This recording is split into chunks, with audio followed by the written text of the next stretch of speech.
Well, my friends, I thought of a really cool thing to do for today's Monster Monday. It's a big guy. It's the dragon turtle.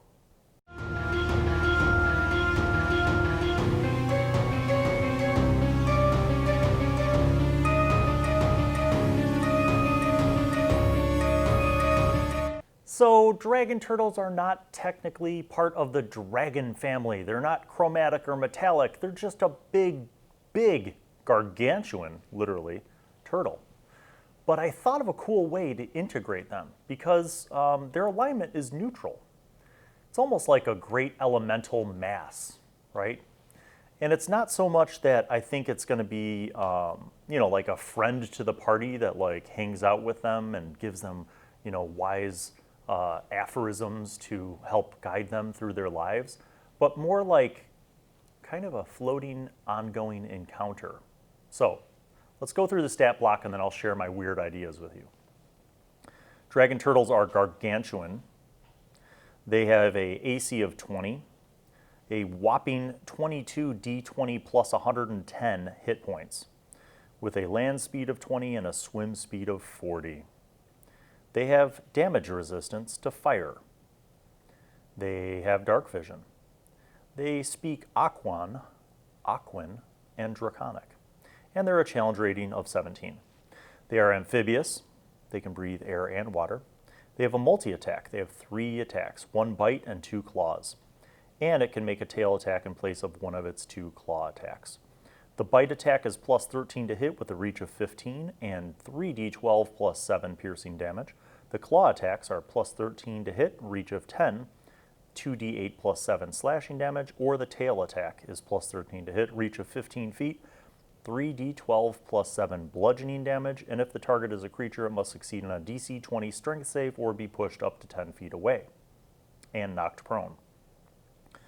Here's the big whopper, though. This is the cool thing that it can do. It can do steam breath. I don't know why I want to laugh at that, but because it's actually pretty badass. The dragon turtle exhales scalding steam in a 60-foot cone. Each creature in that area must make a DC 18 con save, taking 52, 15d6, fire damage on a failed save, or half as much damage on a successful one. Being underwater doesn't grant resistance against this damage. That's why it's steam breath and not fire breath. It can superheat the water around you. Pain. So I think what the book provides you with is a pretty good seed for how to use these guys at like mid and higher levels, right? They're challenge rating 17. And so I'm going to go through that, but then I'm going to tell you my weird alternative bill ideas for how to use them. Dragon turtles are among the most fearsome creatures of the oceans. As large and voracious as the oldest of its land-based dragon kin, a dragon turtle strikes with its deadly jaws, steaming breath, and crushing tail. A dragon turtle's rough shell is the same dark green color as the deep water where this monster dwells. Silver highlights lining the shell resemble light dancing on open water, and a surfacing dragon turtle is sometimes mistaken for the reflection of the sun or moon on the waves. Like true dragons, dragon turtles collect treasure, first by sinking ships and then by sifting through the wreckage for coins and other precious items. A dragon turtle swallows treasure for transport, then regurgitates it when it reaches its lair. Dragon turtles dwell in caves, hidden in coral reefs or beneath the seafloor, or along rugged stretches of coastline. A dragon turtle is smart enough to be bribed, and pirates sailing seas patrolled by these creatures quickly learn to offer them treasure in exchange for safe passage. Clever Sahuagin sometimes ally with dragon turtles, enticing them with treasure to use their blistering breath weapons in Sahuagin raids against ships and coastal settlements. Dragon turtles sometimes find their way through sunken planar rifts to the elemental plane of water. Those monstrous specimens can often be found in the service of Marids, which strap magnificent coral thrones to the backs of dragon turtles and ride them as mounts. So the way they depict the dragon turtle, it gives you a lot of ideas for how you can use them, especially if you're doing some fun, kind of sailing, pirate, privateering kind of campaign, or just a campaign where there's a lot of oceanic travel to explore islands and other continents. Many, many options for including a dragon turtle in that fashion, in the way that they've been depicted. But it was that little Sahuagin kind of idea that started to fester some weird notions in my mind. Okay, so here's where I'm going with this. As it's depicted, this dragon turtle, a gargantuan dragon turtle, challenge rating 17, implies that all dragon turtles just appear magically at that size and that power level. I think by now, if you've been watching Monster Monday, you should know that I don't like being locked into one thing. So I came up with this weird idea. Ready for it? What if there were other size and age categories, just like with other dragons, for the dragon turtle? Yes, I know, it's crazy. But it's not rules as written, Bill. So at some point, this thing must reproduce. It must lay eggs. Those eggs must be carefully hatched, and out of that comes little baby tiny dragon turtles. Yes? Yeah? Okay, cool. And at some point, those little wormling dragon turtles will grow to be young adult dragon turtles, and then adult dragon turtles, and then ancient dragon turtles. My view of this dragon turtle right here is definitely that it is a adult or even ancient dragon turtle statted out the way that it is. So let's think about if you have these other age categories that I know, I'm pushing the envelope here, but if you have wormling dragon turtles, couldn't you have dragon turtle encounters with a low-level party? Yes, you can, Bill. Yes, you can. And I thought of a lot of really cool ways to do that, okay? So let's rewind a minute. Let's say that you're running a low-level party that's taking a ship to some uncharted island to explore it, and they're going to be exploring it, and you already have plans for what you're going to do on this island, and you have, some different encounters. How about if the party at that low level comes across this clutch of eggs buried amidst the sand and coral reef along the coastline of this island? And they're like, what are these eggs? And maybe they want to investigate it, or they want to make a nature roll or arcana roll. And however you decide to adjudicate that, you let them find out, or maybe you don't let them find out. Let's say they roll poorly, or they made a bunch of killers who don't have skills and knowledge. Okay, well, but if they're curious and they find out, you could let them know that these are very rare eggs of dragon turtles. And they're huge, right? Let's say that they're big. They're not like, they're big, right? Like dragon eggs. And maybe they don't roll well enough to identify these specifically as dragon turtle eggs, but they know that they're like some kind of dragon egg. And so they think there's value in keeping this, right? If that party takes that bait and they keep the dragon eggs, let's say that they're even ambitious enough to like go back after this adventure and research how to hatch them. And they find out that there are ways specifically that must be followed to hatch these dragon turtle eggs using, superheated water, right? Like superheated salt water, and they go through this and they hatch these, right? In theory, could this party then nurse these little baby dragon turtles to, basically become trained, though still wild creatures and intelligent, but depending on how they raise these dragon turtles, they could have a very powerful ally that scales up and grows with them as they get higher in level, as time goes on, right? And much like the idea of the Targaryens, mastering dragons, maybe this party really puts in the effort in role-playing, in money that they spend, in creating an environment where this thing is not just in some cage, but maybe they like buy land and they have hirelings who like feed the dragon turtle and interact with it and give it space to do its thing, right? And they basically build a real true friendship with these creatures that they hatch. That could be an awesome thing that you do in your campaign that maybe no one's ever done. Sure, people have trained dragons, right? It's harder. These guys are neutral and they're not stupid. So if you take good care of them and you provide things that they need, maybe they would reciprocate and they would help you, and they could be your ocean mounts that like, or you could send them out to like scout an area, that kind of stuff. Or maybe you have a very profit-oriented party who wants to sell those eggs.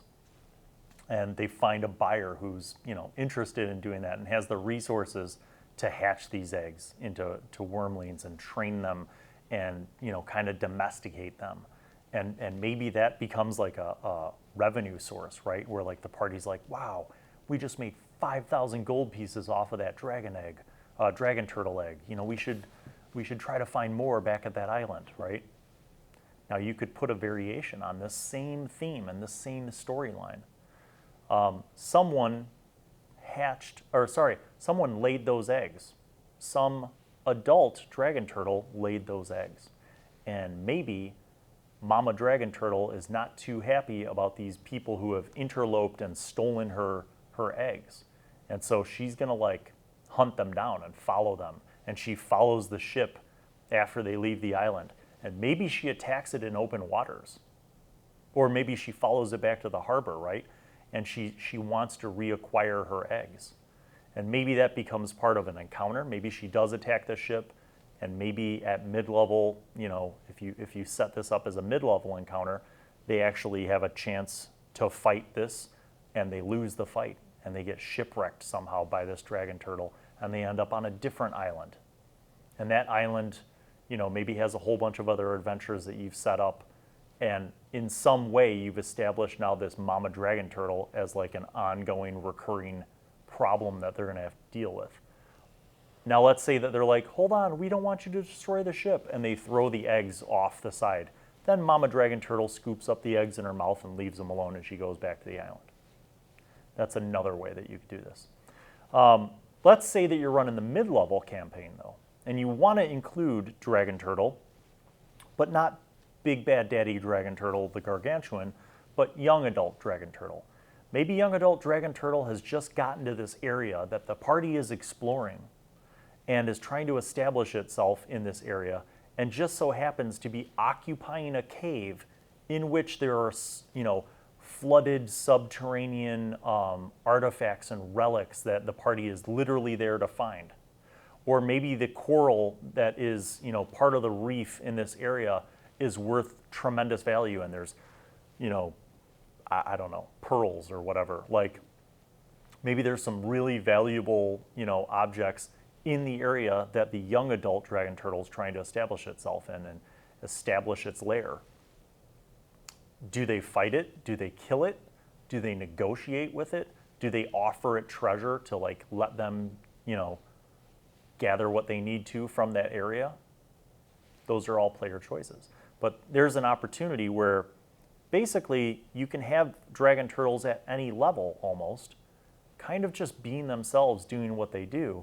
And a party can either choose how to interact with it in, a social manner, or like the book describes here, like bribe it, like throw treasure overboard so it doesn't wreck our ship, or even trying to gain its alliance. And maybe the dragon turtle has a quest basically for the party. Maybe at the young adult or adult level, the dragon turtle communicates that, it's been attacked and its lair and its home and its offspring have been attacked by this recent group of, insert here, bad guys, right? And if the party would be so kind as to eliminate said threat, whatever that is, whatever you decide it to be, Dragon Turtle will bestow a bunch of its treasure to them. Easy little side quest mission that could be fit into almost any kind of adventure landscape, other than like a desert, probably. I don't know, those are just a few of my ideas, but I mean, it kind of comes back to being willing to scale and even reskin this to fit in your, whatever level setting or world that you're running it in. But I just think there's a lot of cool opportunities to have this, floating city at the largest level, or its little baby, snapping turtle kind of elements, or even just as eggs. There's a lot of story potential there, a lot of fun to be had. And a lot of player agency. You don't have to railroad this. You just put it out there into the world and let the players decide how they're going to interact with these dragon turtles. Share your experiences, insights, or ideas in the comments below. I always love to read them, and so do the rest of the community members. So until we see each other again, happy adventuring, my friends.